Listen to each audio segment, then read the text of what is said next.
With the release of Season 1, Call of Duty Modern Warfare 2 has added the Tier 1 game mode. This is basically Modern Warfare 2's take on hardcore, but there's a twist. It's slightly different from the traditional hardcore that we know and love.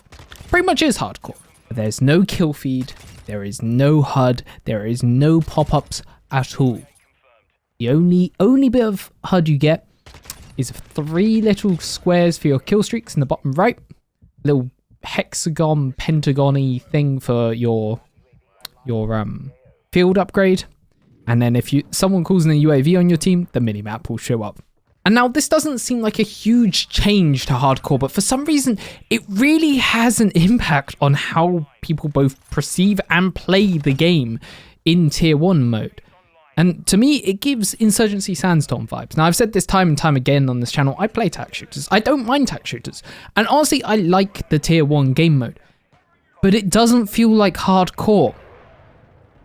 And I don't know why this hasn't been an issue in previous CODs to me. But the lack of HUD of any kind has really made me realise how heavily COD relies on it to feed players info. Like ammo count, where you're getting shot from, what kill streaks are up in the air, like who's going on an absolute spree at the moment.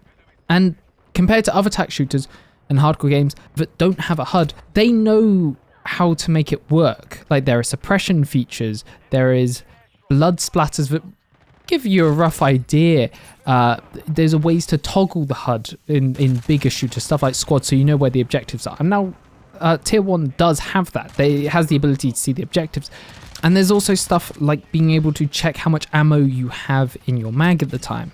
But for some reason, this lack of any form of HUD and isolation almost from the game and just being cut off from what the traditional COD experience is, makes players play like pussies. I won't beat around the bush. They play like absolute pussies. They will sit in a corner and hug their knees and cry as people just sound death and destruction is around them. And it means that the game mode is very slow. And that's on top of an already slow game that Modern Warfare 2 seems to be. Although that is changing now as people understand the maps, it does seem as though players are becoming more confident with understanding mechanics or are happy to push more aggressively. But Tier 1 doesn't feel like hardcore to me for some reason. It really doesn't.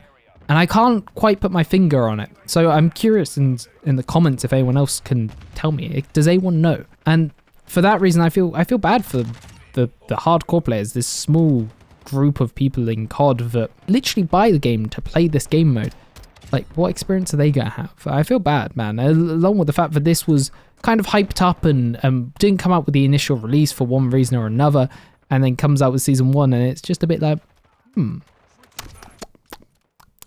it's there, but it's not quite right. Anyway, though, at least Tier 1's finally here, and with Season 1 dropping, there does seem to be a hell of a lot more content, along with DMZ, Warzone 2, and just all the excess stuff that's been added. So I am excited for Modern Warfare 2. It's going in the right direction now. There's a lot of stuff that's doing good. Peace.